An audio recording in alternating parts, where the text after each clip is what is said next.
once private equity groups announce their acquisition, they immediately move to a heightened target for cybersecurity breaches. And I have anecdotally numbers of people who have sold to private equity within the first month of selling to private equity. They have been targeted, attacked. And so private equity is getting wiser to that.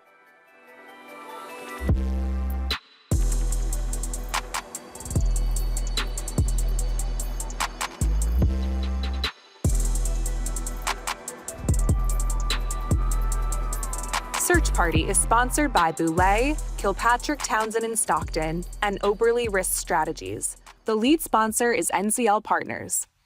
Hello and welcome to Search Party. I'm David Snow, your host. And today we're joined by Keith Burns, CEO of CyberData Pros, Chris Arrendale, the founder of CyberData Pros, and John Taylor, CEO of AEK Technology. Gentlemen, welcome to Search Party. Great to have you here. Thank you, David. Thank you for having us. Thank you, David. We're going to delve into a really important topic, which has to do with the rising importance of technology everywhere, of course, but especially in the lower middle market. And smaller businesses now have access to some tremendously powerful technology that in many ways could even put them on a level playing field with some much larger competitors. And of course, Keith and Chris, you provide services to especially smaller businesses that need to up their game by way of cybersecurity and some other technical issues. And then John Taylor, we should note that you are partnered with Keith and Chris at CyberData Pros. You are a client. Keith, just give us a quick overview of what CyberData Pros is. CyberData Pros essentially is the outsourced security function that growing companies can't afford to build internally. We are a cybersecurity and data privacy advisory firm, and we try to serve as a true extension of the company's leadership team, handling everything from SOC 2 to ISO 27001 compliance. We administer penetration tests, vulnerability management. We can serve as virtual chief information security officers for businesses, and we help them get audit ready. Our customers say that we're less like a vendor and more like a trusted colleague in their business. We were basically founded and built upon working with small to medium-sized businesses just because they don't have the resources internally. They can't afford to have a full-time person. Placing one of our analysts in a business so that way they could serve as their virtual CISO and work through those frameworks is really important. Taylor from AEK Technology, I would love to hear your perspective. Talk about your business, maybe what size it is. And before you met CyberData Pros, what were your options?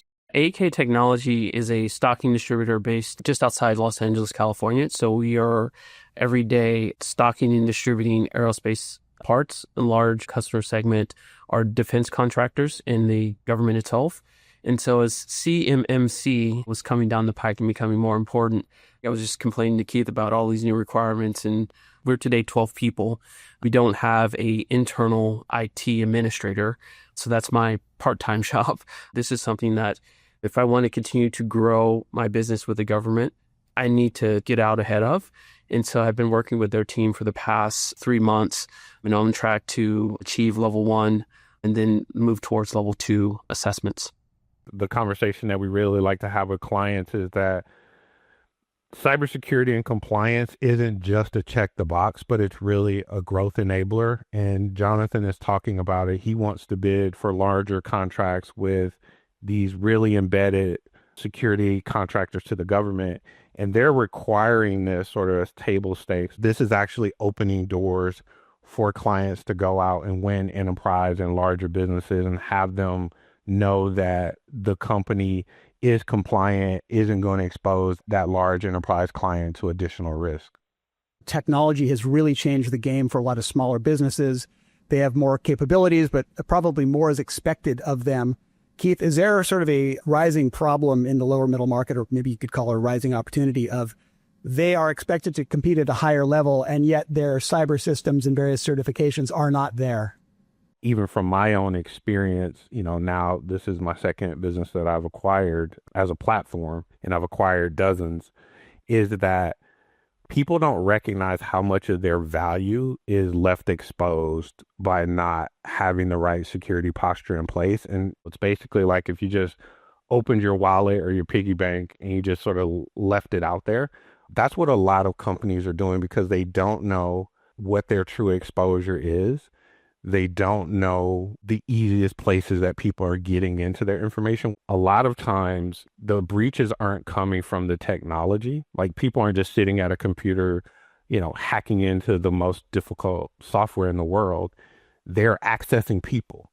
And if you don't have the right policies and procedures in place, you haven't trained people on the right things to do, they create a lot of those problems. We just don't know what we don't know. As Jonathan mentioned, he's a super smart guy. He's worked in tech. He's worked on Wall Street, has all these degrees. But if you talk to him about deep level cybersecurity, it's not in the toolkit. And I think that is 99% of the CEOs that are buying these small to medium sized businesses. And so you have to have someone like Chris and team to come in and really illuminate you and open your eyes. Quick follow-up question for you, John. Talk about the disadvantage that you might face if you didn't up your game. What would be the consequences in dealing with clients and potential clients?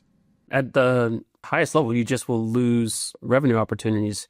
We've actually started to see like CMMC requirements placed in government solicitations. So if you do not meet those requirements, you just are not going to be able to bid on them. There was a bit of a kerfuffle in the industry where Raytheon sent an email out like, hey, all of our vendors, we need you to state where you're at with your CMMC process.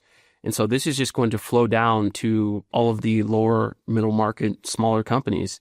And I would just say that this industry is comprised heavily of that. There are a lot of machine shops that may be 10, 15 people that are making critical components that go into these larger assemblies that do not have, similar to me, they don't have an IT administrator.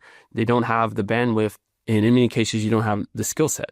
What kind of a disadvantage is a ETA-backed CEO at if he or she does not up their cyber game ahead of a potential exit to a larger, perhaps more institutional buyer? Any lower middle market institutional buyer worth their salt is going to have a very detailed, we went through it, a very detailed technology and cybersecurity audit. The reason for that is very simple. Once private equity groups announce their acquisition, they immediately move to a heightened target for cybersecurity breaches. And I have anecdotally numbers of people who have sold to private equity within the first month of selling to private equity. They have been targeted, attacked.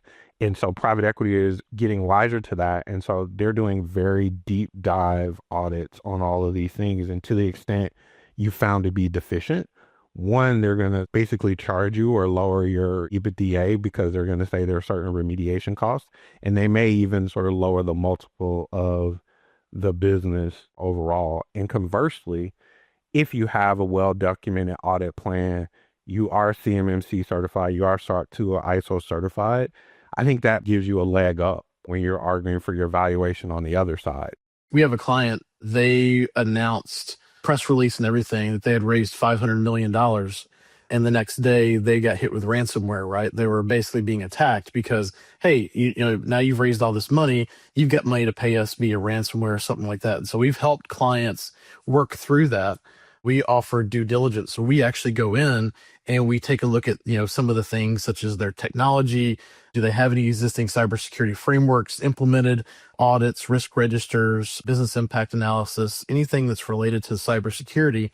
We've always been able to show and find things that have been very impressive to PE firms because they're like, you guys have gone above and beyond to show and to help us, because otherwise, if we'd gone through this transaction and not known, we'd have a lot of other dollars that we're spending to try to remediate these findings. IBM has said like a average cybersecurity incident is over $4 million.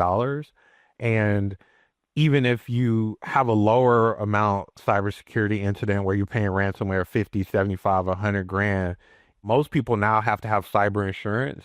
And if you have one event, that amount can skyrocket. It could double or triple just based on having one event with the premiums you're paying for that cybersecurity insurance. So there's just a lot of knock-on cost, and it's just time consuming. The initial threats are always the people behind the keyboard, right? It may be a malicious internal actor. It could be somebody who doesn't know what they're doing. That's why we employ a lot of training methodologies and models, right? To have people go through phishing training, malware training, privacy training. All of that is very important.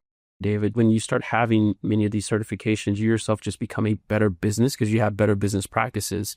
Keith, I'm going to ask you about your ETA journey. What mistakes do you see ETA searchers making with regard to tech integrity and opportunities in acquired companies? Most sellers have no visibility into their own risk exposure. So they're not trying to deceive you. They just genuinely don't know what they don't know.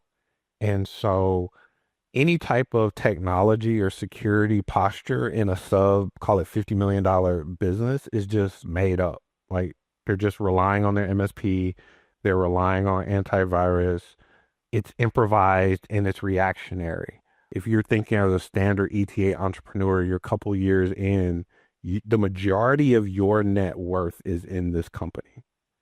And with that perspective, I think the idea around spending whatever it costs to have us come in and do an assessment to get you ISO certified, it's an insurance policy.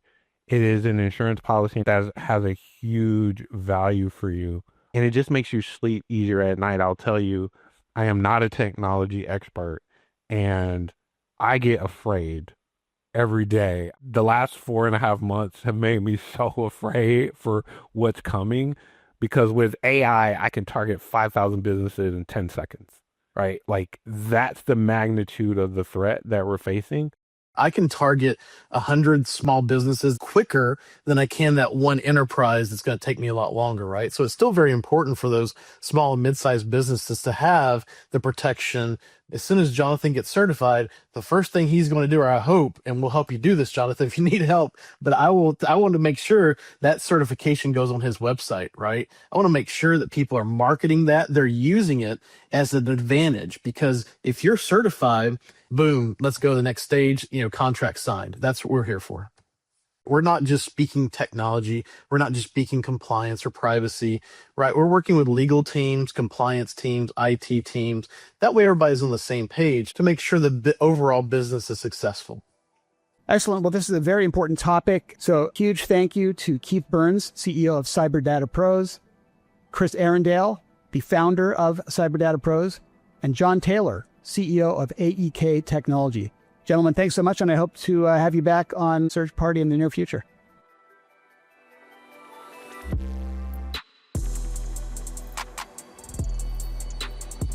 Search Party is sponsored by Boulay, Kilpatrick, Townsend and Stockton, and Oberly Risk Strategies. The lead sponsor is NCL Partners.